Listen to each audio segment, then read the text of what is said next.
Bonjour.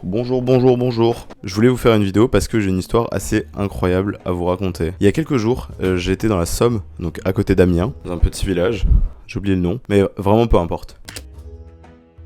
Et dans mes petites escapades dans la Somme, j'ai trouvé au sol une plaque en face d'un lac qui disait rendre hommage à l'homme au canard. Ça m'intriguait en fait, ça m'intriguait de voir une plaque au sol avec marqué hommage à l'homme au canard devant un lac au canard. Donc je me suis un peu renseigné autour. En recherchant un petit peu, je me suis rendu compte que cette plaque, l'homme au canard, faisait référence à un type qui a vécu au début du siècle dernier qui s'appelait Léon Fisseleret. Et en cherchant sur ce type, je me suis rendu compte qu'il y avait beaucoup de documentation sur lui. Beaucoup.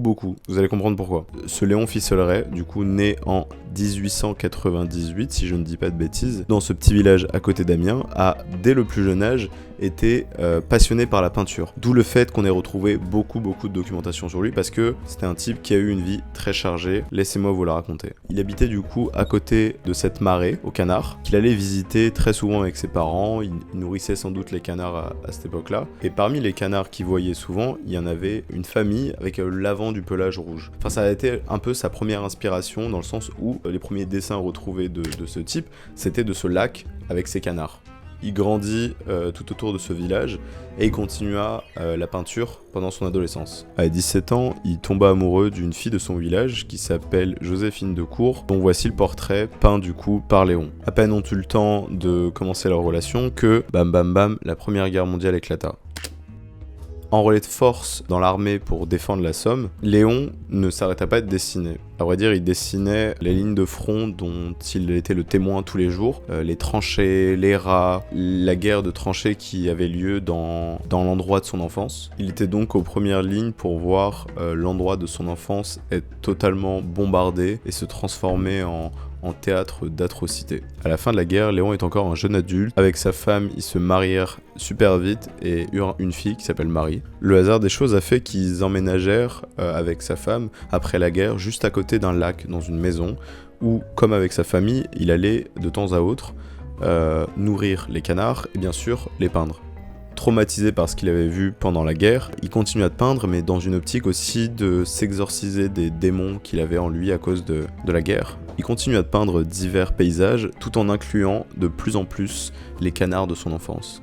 Et au fur et à mesure des années, les canards de ses peintures prenaient de plus en plus de place. Jusqu'à ce que ces canards, qui étaient un peu le synonyme de son innocence, deviennent une obsession. En 1930, Léon, à peine âgé de 32 ans, attrape la tuberculose. Sachant sans doute que son temps allait être compté, il peigna frénétiquement des dizaines et des dizaines de peintures avec toujours des canards, toujours de plus en plus menaçants. Le 26 avril 1932, à peine âgé de 34 ans, Léon mourra de la tuberculose, laissant derrière lui une peinture inachevée qui était sans doute parmi l'une des plus effrayantes qu'il ait pu faire dans sa vie. Et cette histoire, ce qu'il y a de plus extraordinaire, en plus de la guerre, du fait qu'il ait autant documenté sa vie, du fait que je sois tombé dessus, et du fait que peu de gens n'en aient parlé, c'est que cette histoire-là, je l'ai totalement inventée en fait. Rien n'existe. Et j'ai pu l'inventer, j'ai pu documenter absolument tout ça grâce à une intelligence artificielle qui permet de créer des dessins à ma place, qui permet de peindre, qui permet de faire des fausses choses. En fait, c'est ça, j'ai toujours eu envie de faire des choses de fiction. Et il y a quelques semaines, je m'étais inscrit sur toutes les IA possibles, de cette technologie qui permet en tapant du texte, de générer ce qu'on écrit. Et j'avais demandé sur Twitter de me faire générer des trucs, et au fur et à mesure des tweets, je me suis dit, mais en fait, ça pourrait grave en faire une vidéo. Il y a grave plein de trucs à faire. Et je me suis chauffé, j'ai écrit l'histoire, je l'ai fait relire et tout. Bon, c'est une toute petite histoire, mais c'est juste pour montrer que on peut faire des trucs un peu zinzin, je pense. Donc voilà, je vais continuer de faire des bêtises avec cette IA, de mettre des fausses informations sur internet, des fake news. Et voilà, en vrai, j'espère que ça vous a plu. Est-ce que parmi les 10 personnes qui verront cette vidéo, est-ce qu'il y a des gens qui ont capté que c'était du faux? Je veux savoir. Voilà, j'espère que vous avez aimé cette vidéo. Et je pense que je devrais peut-être raconter des story time, des anecdotes de ma vie avec ça. Ça peut être trop cool. Qu'est-ce que vous en pensez? Moi, je pense que ça peut être cool. Voilà, bisous et à la semaine prochaine. À mardi prochain. Voilà, j'ai dit mardi prochain, mais je sais pas. Bisous.